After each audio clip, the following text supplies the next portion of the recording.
Kisah berawal dari seorang anak perempuan yang bernama Nadia. Dia merengek dan meminta kepada kedua orang tuanya untuk bisa melanjutkan kuliahnya.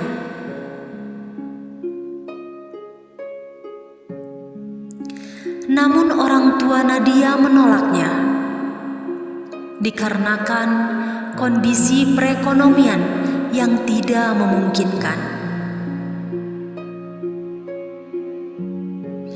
Jangankan untuk biaya kuliah, untuk makan sehari-hari pun sudah sangat sulit mereka dapatkan.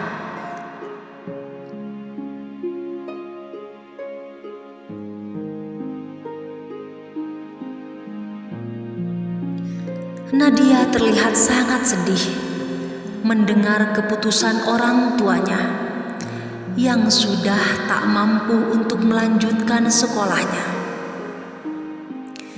Namun apalah daya, hanya bisa pasrah dan ikhlas dengan segala kenyataan yang dihadapinya.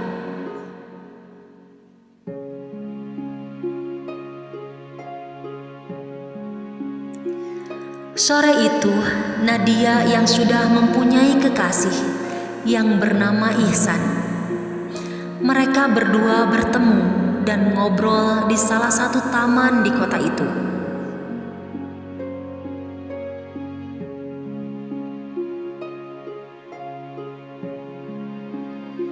Namun terlihat oleh Ihsan wajah Nadia yang tak seceria hari biasanya. Ihsan pun bertanya, "Nadia, kenapa kamu kok kelihatannya murung dan sangat sedih? Ada apa, Nadia? Katakan padaku, barangkali aku bisa membantumu." Nadia menghela napas panjang. Dengan tatapan kosong yang penuh dengan harapan, dia tidak langsung menjawab pertanyaan kekasihnya. Bahu Nadia pun ditepuk oleh Ihsan. "Nadia, ada apa dan kenapa?" Nadia pun terbangun dari lamunannya. Nadia menjawab, "Ihsan, aku ingin sekali melanjutkan sekolahku ke bangku kuliah. Namun ayah ibuku tidak menyetujuinya karena mereka tak mampu untuk membiayaiku."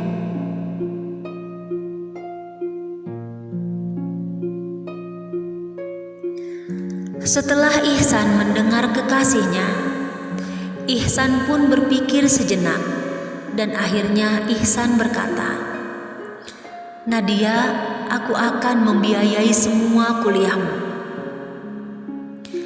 Mendengar ucapan Ihsan, Nadia sangat terkejut dan seakan tak percaya atas pernyataan Ihsan kekasihnya.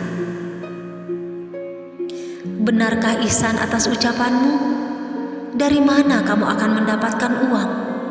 Sementara aku tahu bahwa kamu pun sama sepertiku, yang serba kekurangan."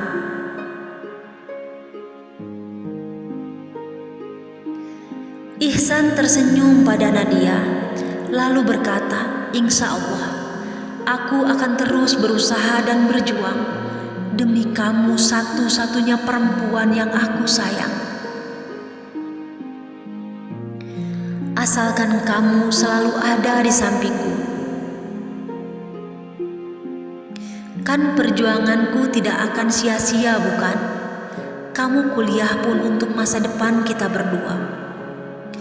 Nadia pun menganggukkan kepalanya dan berjanji akan kuliah sebaik mungkin.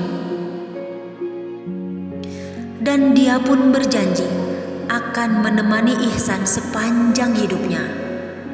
Nadia akan menjaga hati dan cintanya untuk Ihsan yang akan berkorban untuknya.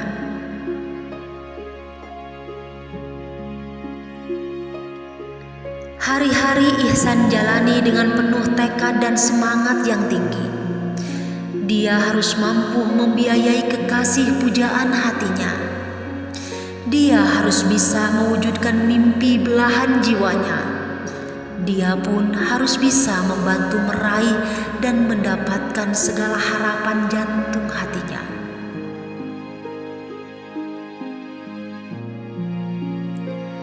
Ihsan berjuang siang dan malam, bekerja banting tulang tanpa mengenal waktu. Apapun pekerjaannya, selalu dia lakukan. Seberat apapun beban yang dia pundaknya, terasa ringan karena didasari dengan jutaan harapan dan impian. Ihsan bekerja sebagai kuli panggul di pasar dengan upah yang tak seberapa.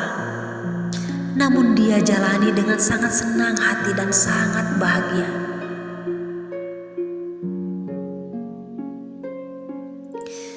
Dia kumpulkan rupiah demi rupiah hingga akhirnya dia dapatkan sejumlah uang dan langsung diserahkan kepada kekasihnya.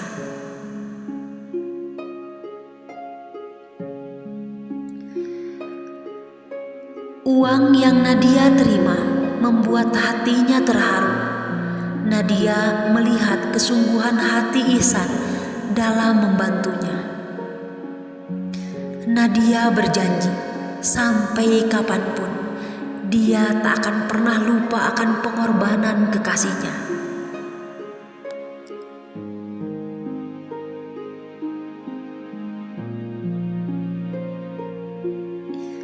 Bertahun-tahun Nadia jalani kuliah di salah satu universitas, dan bertahun-tahun pula ada sosok laki-laki yang hebat dan sangat luar biasa yang mengabdikan dirinya, bekerja keras demi masa depan dan harapannya.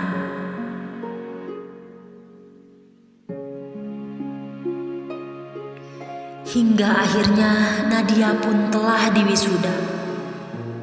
Sore itu, di saat Ihsan sedang mencari sebuah rongsokan di salah satu jalan yang tak jauh dari kampungnya, sebuah mobil mewah berhenti di depan Ihsan. Dan turunlah seorang perempuan muda yang sangat cantik, datang menghampiri Ihsan. Nadia panggil Ihsan dengan senangnya. "Kamu sudah pulang rupanya dari kota di mana kamu kuliah. Kenapa tidak ngasih kabar sama aku? Kan aku bisa langsung menemuimu atau menjemputmu," kata Ihsan dengan wajah girangnya. Nadia hanya terdiam mendengar pertanyaan demi pertanyaan Ihsan. Lalu Nadia memberikan selai kertas pada Ihsan. "Apa ini, Nadia?" tanya Ihsan. "Lihat saja sendiri," jawab Nadia dengan nada tidak senang.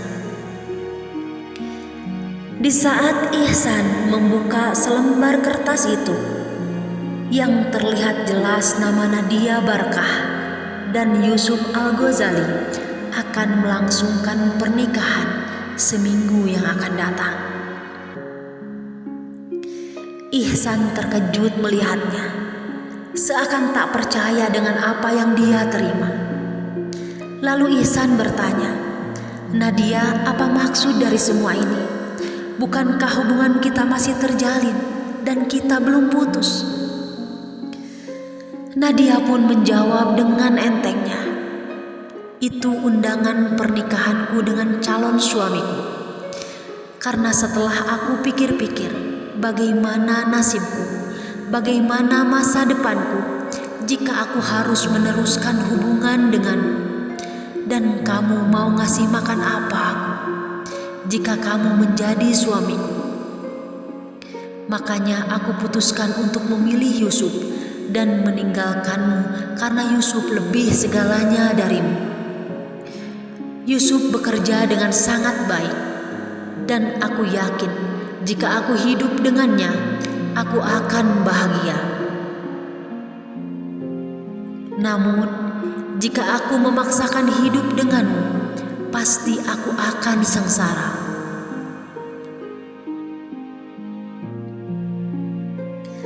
Mendengar ucapan Nadia seperti itu, Ihsan sangat kaget. Kenapa Nadia harus menyakitinya dengan mengatakan hal yang seharusnya tak dia katakan? Dengan kondisi setengah masih tak percaya akan kenyataan, Ihsan berkata kepada Nadia dengan nada terbata-bata, "Nadia, mana janjimu dulu? Mana sumpahmu dulu? Bahwa kamu tidak akan meninggalkanku dan kamu akan selalu berada di sampingku selamanya. Dan ingatkah kamu, Nadia, bahwa selama ini bertahun-tahun aku banting tulang bekerja keras siang dan malam demi bisa membiayai kuliahmu. Namun kenapa kau tega mengingkari janji? Dan kenapa kau kejam mengatakan bahwa tidak akan bisa memberimu masa depan? Apa salahku padamu, Nadia? Apakah selama ini aku selalu kurang di mata?" Mendengar ucapan Ihsan, Nadia tampaknya sangat emosi dengan perkataan Ihsan. Lalu Nadia berkata, "Oh, selama ini berarti kamu memberi sama aku uang dan membiayai seluruh kuliahku. Kamu ngutangin sama aku. Baiklah kalau begitu. Aku akan membayar segalanya, membayar seluruh uang yang kau keluarkan selama ini."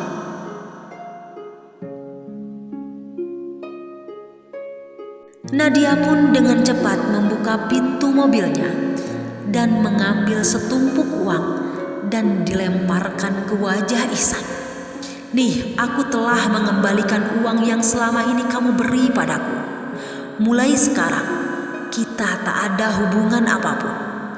Nadia pun langsung masuk ke mobilnya, dan Nadia langsung pergi meninggalkan Ihsan yang masih berdiri dengan segala kebingungannya.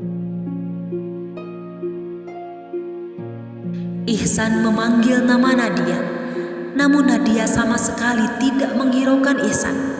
Tanpa melirik kembali kepada Ihsan yang masih berdiri, Nadia dengan segera meninggalkannya. Akhirnya, Ihsan tak bisa berbuat apa. Sambil mengambil lembar demi lembar uang kertas yang dilempar oleh Nadia ke wajahnya, Ihsan pun tak kuasa menahan air matanya. Butiran-butiran air mata menetes di pipinya atas pengkhianatan kekasih yang selama ini dia jaga dan yang selama ini dia perjuangkan.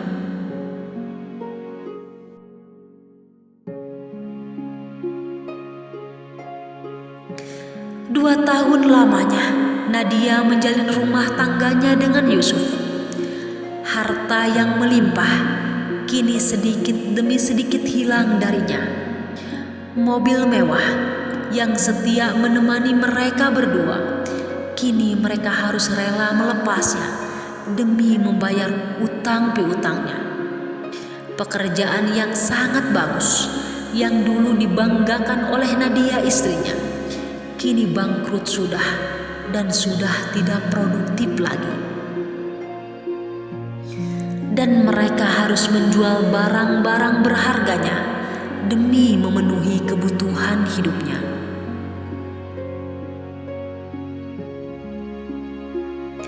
Hingga suatu hari, Yusuf berniat melamar pekerjaan di salah satu perusahaan ternama di kota itu.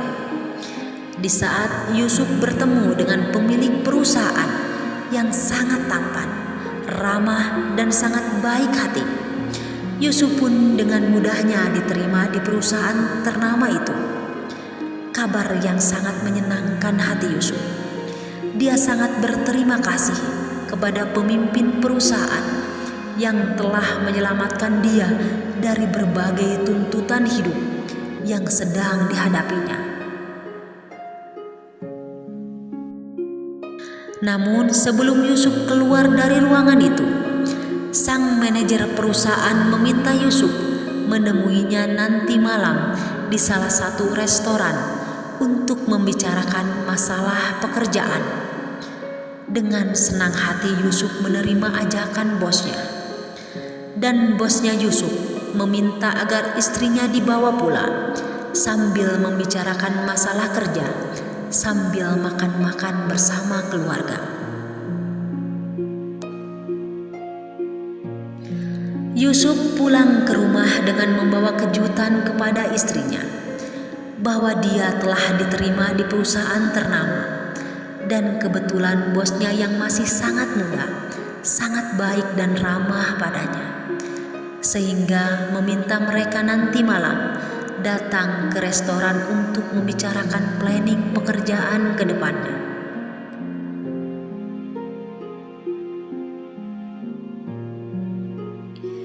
Istrinya sangat senang mendengar kabar gembira itu, dan malam pun telah tiba. Setelah mereka mempersiapkan segalanya dengan hati senang dan bahagia, mereka pun pergi ke restoran.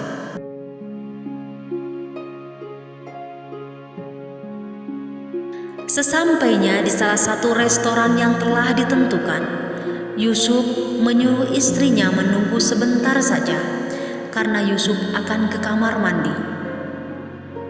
Istrinya pun menunggu di salah satu ruangan restoran itu. Namun tak sengaja pandangan Nadia tertuju pada sebuah kursi yang duduk seorang lelaki muda dengan penampilan yang sangat luar biasa. Nadia pun menghampiri lelaki itu lalu berkata, "Kamu Ihsan kan?" tanya Nadia. "Iya, ini aku Ihsan, Nadia. Bagaimana kabarmu selama ini?" "Baik," sahut Nadia. "Lalu bagaimana denganmu Ihsan? Kamu bekerja di sebuah perusahaan ya?" Ihsan mengangguk menjawab atas pertanyaan Nadia. Nadia pun melanjutkan pertanyaannya. "Perusahaan mana Ihsan? Pasti kamu menjadi cleaning service ya?" Mendengar pertanyaan itu, Ihsan hanya tersenyum tidak menjawab sedikit pun.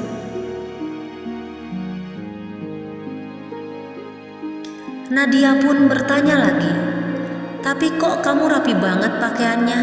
Masa cleaning service memakai pakaian seperti ini? Pasti kamu tidak akan terbeli kalau pekerjaannya hanya bersih-bersih." Ihsan pun tidak menjawab pertanyaan demi pertanyaan yang dilontarkan pada dirinya. Justru Ihsan malah balik bertanya, "Lantas kamu sedang apa di sini, Nadia?" Nadia pun menjawab, "Aku dengan suamiku akan menemui bos besar. Karena suamiku tadi siang baru saja diterima di sebuah perusahaan ternama di kota ini. Dan bosnya sangat baik sama suamiku." "Oh gitu ya," kata Ihsan sambil tersenyum. Di tengah percakapan mereka, datanglah Yusuf dari kamar mandi. Sambil menyalami, Yusuf berkata, "Pak Ihsan, maaf aku barusan habis dari kamar mandi." "Iya gak apa-apa," kata Ihsan, "santai saja Pak Yusuf." Yusuf melirik istrinya yang sudah satu meja dengan Ihsan. "Pak, kenalin ini istriku. Atau memang kalian sudah pada kenal sebelumnya?" Pernyataan Yusuf membuat hati Nadia tak percaya. Lantas bertanya sama Yusuf suaminya, "Mas, gak salah ini bosmu?" Yusuf mengangguk dan menjawab, "Nadia, benar banget ini bosku. Yang baik yang telah menerima Mas bekerja di perusahaannya." Yusuf pun melanjutkan pembicaraan. "Nampaknya kalian sudah pada saling kenal." Nadia pun berkata bahwa memang benar mereka sudah sangat saling kenal. "Bahkan Ihsan adalah mantanku yang aku tinggalkan dulu. Karena menurutku, masa depanku akan suram jika aku harus bersamanya. Dan aku memilihmu, Mas Yusuf." Mendengar ucapan istrinya, Yusuf terdiam. Ihsan pun berkata, "Pak Yusuf, dulu memang kami ada hubungan. Bahkan dulu yang membiayai kuliahnya Nadia itu aku. Aku bekerja banting tulang untuknya. Namun apa balasan Nadia sama aku? Setelah dia diwisuda, dengan mudahnya dia memberiku sebuah kertas, yaitu nama Nadia dengan namamu, Pak. Dan waktu itu Nadia mengembalikan sejumlah uang kepadaku untuk membayar membayar segala pengorbananku padanya. Dan uang itu aku pakai untuk berbisnis, dan alhamdulillah bisnisku sangat lancar sehingga aku bisa seperti yang kalian lihat sekarang. Mendengar semua itu, Yusuf merunduk malu dan berkata kepada Nadia, "Kenapa kamu tak bicara soal mantanmu padaku?" Nadia pun meminta maaf kepada suaminya. Jika dulu dia berterus terang tentang hal ini, Nadia takut Yusuf tak akan menikahinya, sehingga dia memilih untuk diam dari suaminya. Dan Nadia pun meminta maaf pada Ihsan atas perlakuannya beberapa tahun lalu.